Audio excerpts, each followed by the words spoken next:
Hi, I'm Tim Ford. Welcome to the Hay Matters podcast, where the Feed Central and local ag team unpack the very best of what's happening in Australia's fodder industry. From planting through to baling, testing and feeding, we cover the characters and the information that matters most to everyone in the supply chain.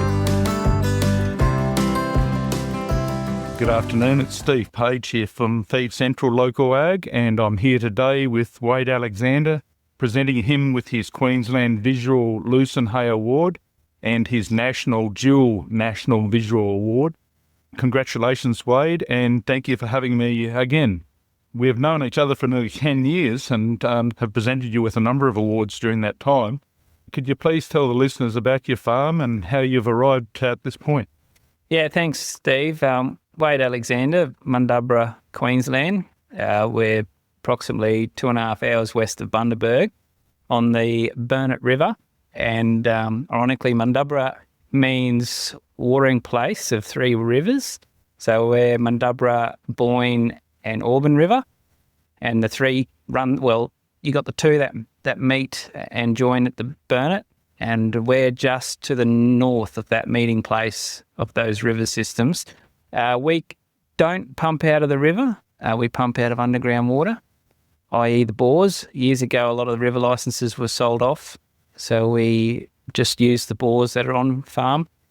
A few of those bores are sandstone, what we call sandstone aquifer bores, and very good water, high quality water, and lots of it.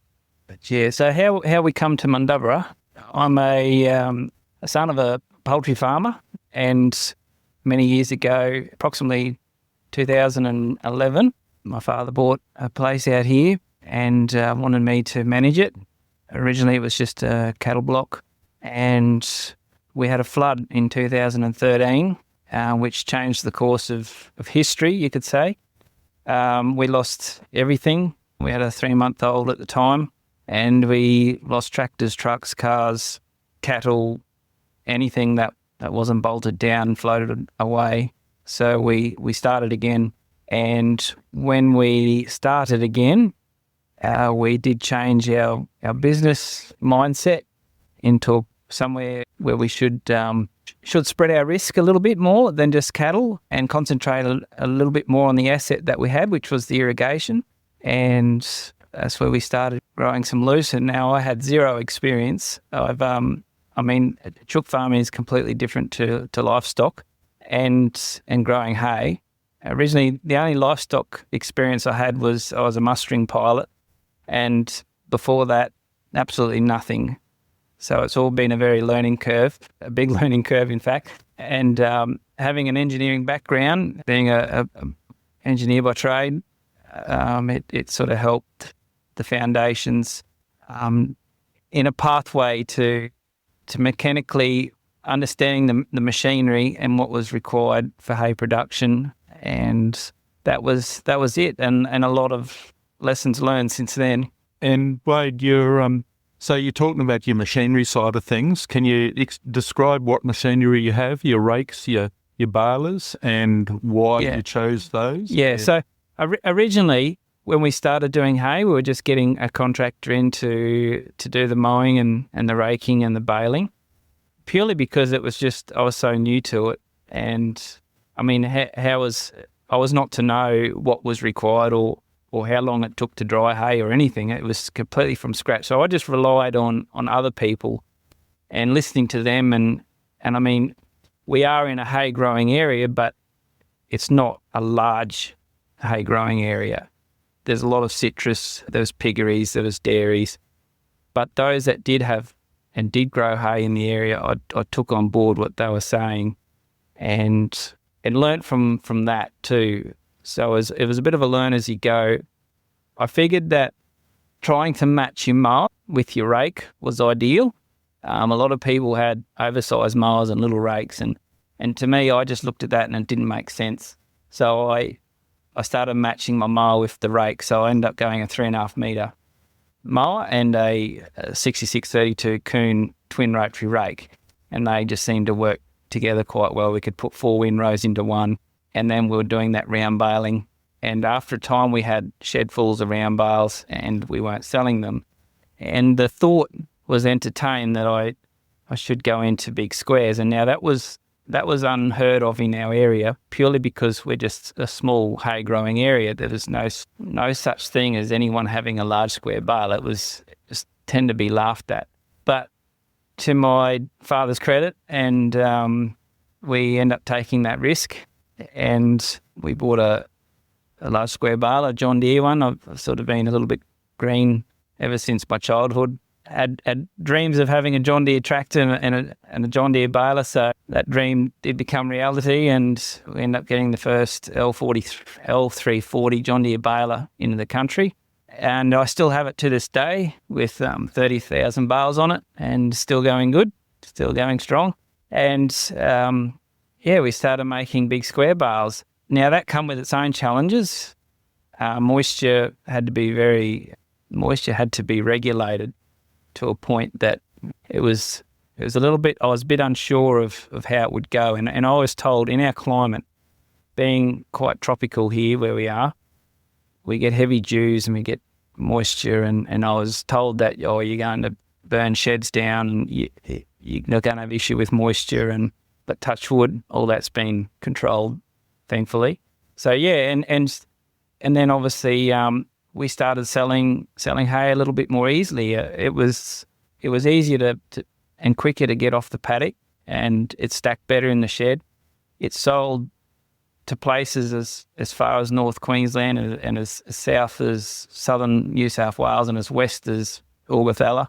It was just amazing at how far the hay would travel, and therefore you just opened up your customer base from something that was very domestic, community orientated as far as the round bale hay sales go. It was sort of backs of utes and 20 on a truck sort of thing. But then we started sending hay out in B doubles and big squares and tonnage, and it was just seemed to make more sense. So, but in order to do that, and in order to produce a product that the customer was happy to buy, and being new to the industry, I never had a customer base, and I'm not one for marketing. I've never been a marketer in my life. I've purely just been an employee. So that's when I reached out to Feed Central to help market hay, and then that's when the standards. I never ever thought of hay standards and what was required until, coming in contact with Feed Central 10 years ago, and that's when we started. So the baler I have now is 10-year-old. I've been making hay for 10 years, so that's a quarter of my life. But and then it was understanding that there was such things as standard with hay, that the same way I'd expect a standard in engineering, or the customer required something, and it had to be to the best of its ability. And once I understood that, I started, and I'm a little bit naturally OCD. I really strive for that good product, and hoping that it would be appreciated. And the way I looked at it, because the way I looked at a load of hay is would I pay that for that? Would I be happy accepting that if it arrived at my property? So that's basically how I look at the haymaking process. And with the award, I appreciate the acknowledgement, and that's what it is. It's acknowledgement of, yes, I'm doing something right. And the awards that I've received has been recognition of hard work, which it is, because Lucerne hay, to make good Lucerne hay is like running a chook farm or a dairy. The hay dictates to you when it's to be baled. The Lucerne dictates to you as to when it's to be watered and to be mowed. You've got to be there. You feel like a servant to it. And that's the only way I feel that any of these recognitions are achievable. But, I don't do it for the award, for the recognition. I do it for the customer. I do it for the end product. Has got to be able to be capitalised on. The customer at the other end has got to make a living or make money out of your product. So if you're supplying an inferior product, how are they to gain a capital growth on that product? There's got to be a reason for them to buy your product, because they can see a capital gain out of it. And repeat buys. You get repeat buyers and they keep coming back for your quality. Well, it's knowing, look, I don't get every cut right, and making good hay is very difficult. And originally I would, when we're just doing the cattle thing, I would buy hay and sort of would question the expense of it. Why would just, a bit of grass in a bale be worth so much? But then knowing now the effort and what's involved, I mean, it is a science. I mean, I've only been doing it for 10 years and I still feel I don't know everything about it. Every cut is different. And when people talk to me and ask me about making hay and what's involved, it's an apprenticeship. It's a traineeship. It's and gaining that sixth sense to understand what it requires and when it requires, like when you bale. And our conditions are very challenging. We've got weather systems that can just pop up, and forecasts can be good.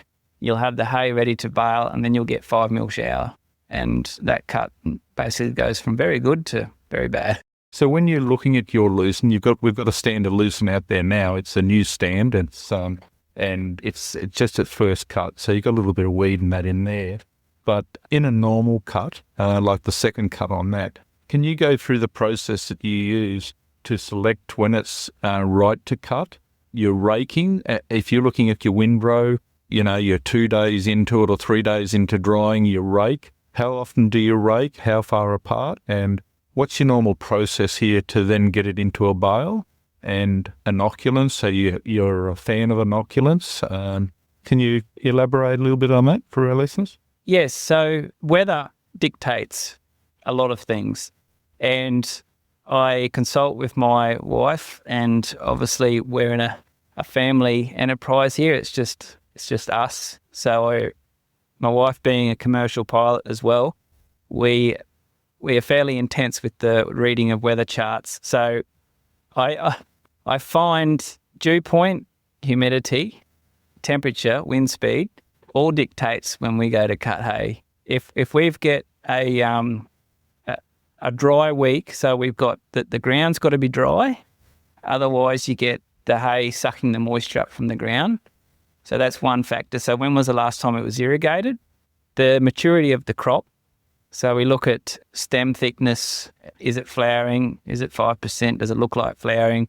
You can often see that secondary shoot just sort of burst out one morning and go, it's right to go. And then you go and check your ground moisture. Yep, well, it's been irrigated 2 weeks ago, so the ground should be dry enough. And then we look at our daytime temps. Any weather, we look at weather charts to see if there's any troughs coming through or any unsurprising winds from the southeast, which normally would blow showers off the coast over the range. So yeah, we factor all that in. It's good. And like I say, it's an art, it's a science. And if you treat it that way, because at the end of the day, that the cut we do, the expense that's gone into getting that cut, we've got to get it. We've got to pull it off. Mm. We don't have nothing else to fall back onto apart from our contracting and my wife working in town. There's nothing more that we can make a living from. So we mow the crop with the mower conditioner. I use rubber rollers. Don't ask me why. People are into steel, and I've just never tried it. So I guess that one day the opportunity might arise where I use steel rollers, but I generally like the rubber. I'm only doing lucerne. I plant lucerne back to back, so I'm not, mowing any forages in between. I would let it sit for a day after mowing. This time of the year, where we've got dewy mornings, cool nights, and the daytime temperatures around that 26, 27 degrees, I will tedder the following day.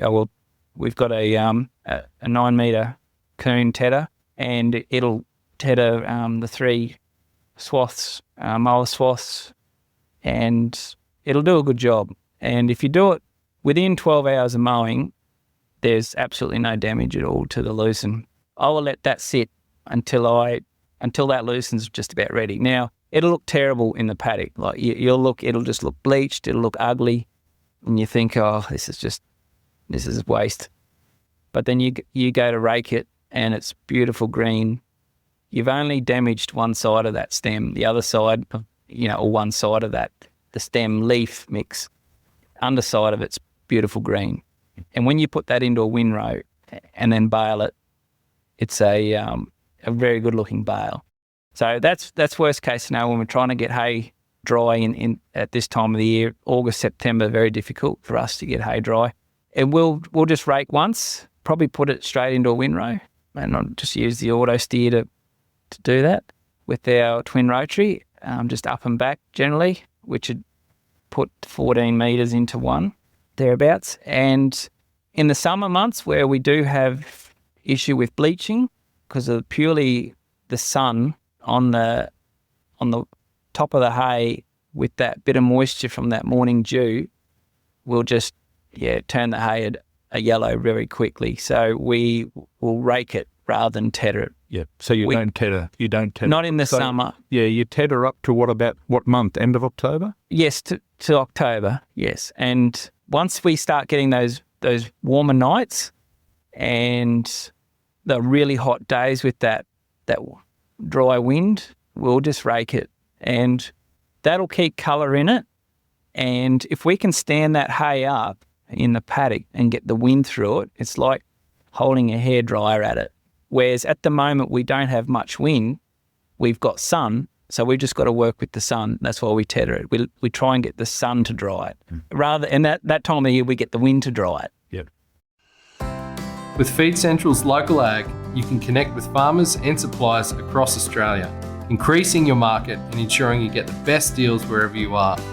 List your machinery, livestock, feed and more for free, and take advantage of Local Ag's safe and secure payment system, CheckVault, to ensure all of your transactions are protected. Feed Central's Local Ag is providing Australian farmers with trusted connections and transparent trading.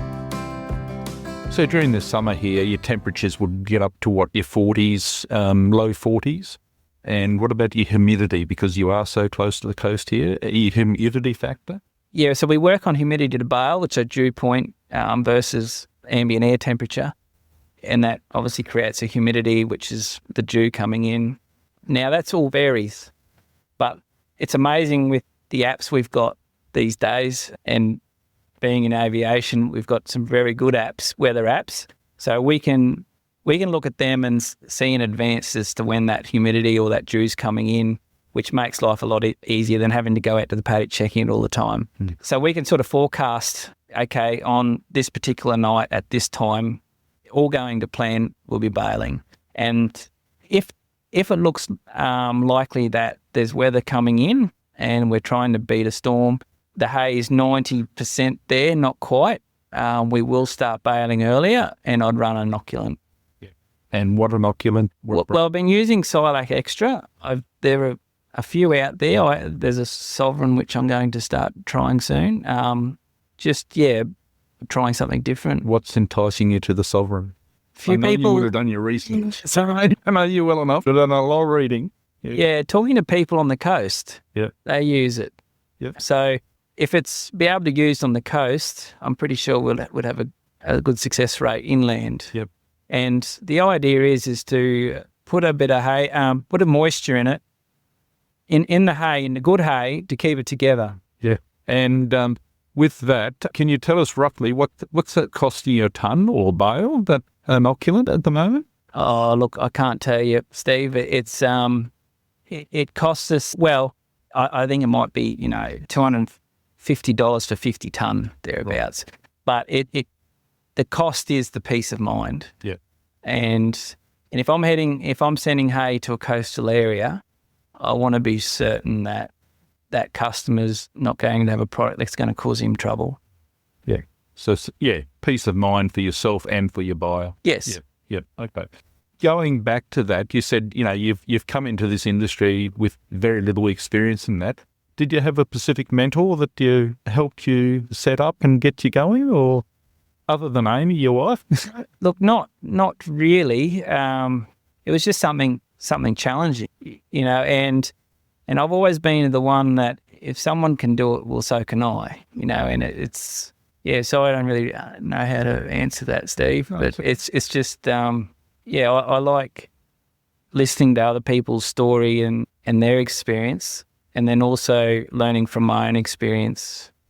Hay was never, ever one thing I'd ever get into. I never thought I would get into it, but it's just where I am, and and I've worked with it. Yep. And we talked prior to starting this interview about your risk profile on that, and you've got off-farm income. Can you elaborate a little bit more on that for the listeners? Yeah, so where we are at Mundubbera here, so I'll take it back a few steps. So my family, I was part of the family side with my mum and dad when I worked for them when we owned a property. After the floods, my wife and I bought the neighbouring property, and it was an ex-dairy farm, and it got completely flooded. A smaller acreage, but we combined the two farms at the time. Now in 2019, my mum and dad split up, so all of their company asset was sold up, and my wife and I moved over to our little 300 acres here where we do the hay and we've got cattle, but it was never enough to support the debt on the machinery that we then had to purchase back off the family. So in order to spread that risk and still do the hay, I had to contract with the machinery, and I contract myself. So I worked in town. I worked for a company called Bugs for Bugs and did a lot of the engineering in there and building and basically research and development for different beneficial insects and coming up with processes to filter and to feed and to water and so forth in that enterprise, which was good because that then helped me understand a lot about beneficiary insects. It's just funny how things work. And now my wife works in the dispatch side, so she sends beneficial insects all over the state, and all over the country, ironically, into feedlots. We do a lot of fly lacewings into horticulture. So she does that, and I do my contracting for neighbouring farms, and I also contract to a neighbour my machinery to making hay and baling his hay and working in with him as he is an absentee owner. So that worked in well. It helped. That was your parents' old? That was my parents' old place, yeah. So it was sold and then owned for 5 years by a different mob, and then it was sold again and then owned by the current owner that I now work for. So I understood where all the pipelines were and how the irrigation run because I put it in. Yeah. I probably laid about 3 B doubles worth of PVC pipe because a lot of where we are and where that place was all 6-inch fibro. So I laid all new 6-inch and 8-inch PVC and made it a lot more efficient to irrigate. So the place where we are, being ex-dairy, we had 60 years of dairy mess that we had to clean up. Being post-flood, we had no houses to live in. So it was no sheds. We had to, we pulled down all the damaged sheds and rebuilt. And the beauty about having a little bit of a mechanical and engineering background, I can do everything myself. And that's the only way I think we could have ever got into this is if I did it myself. And yeah. So on the financial side of the risk, profile, how does that work for you? What percentage of the income or debt or whatever is related to the farm?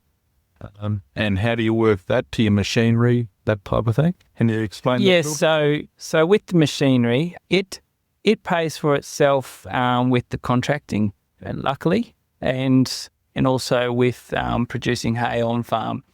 Because we bought this place after a flood, it was completely run down. So let's just say it wasn't worth a lot of money. No one wanted it, to be honest. Mm. But what we ended up with once we pulled all the pumps and worked out what was under the ground and the asset that we had with water, it was made real to me that we had something special. And also the land, it was said to me once about the country out here and that you'd put a nail in and the next day you get a crowbar. Like it was that good. And the water has got that much mineral in it that you can just see the Lucerne and jumping out of the ground after it gets water, and our fertiliser is very minimal because of it. So we were very lucky, and basically where we need the off-farm income is there'll be times when we'll have shedfuls of hay and still have power bills, still have machinery bills, still have diesel, still have all the costs that are associated with putting hay in that shed. And I know people would say, oh, it's money in the bank having hay in a shed, but it's not. We'd like to think so, but we can't pay power bills with a hay bale, unfortunately. So there is that time where we need to still make payments, and therefore the off-farm. And unfortunately, we have to sell hay very cheap. And it's frustrating because there are times like when we get into this time of the year where there's a supply and demand issue and people are paying more for hay when they should be paying more. If only there was a little bit of, I don't know, it's almost like people forget there's a winter every year and there's no preparation. If there was preparation when the hay, like we can produce hay and put into a shed, and there'll be a price in that. People make a lot of money by putting hay in a shed and selling it and not selling it. And if they're in a financial situation or position, they can sell it when the demand's great. However, we got nothing to fall back onto, so we've got to move hay. It's just how we survive, unfortunately.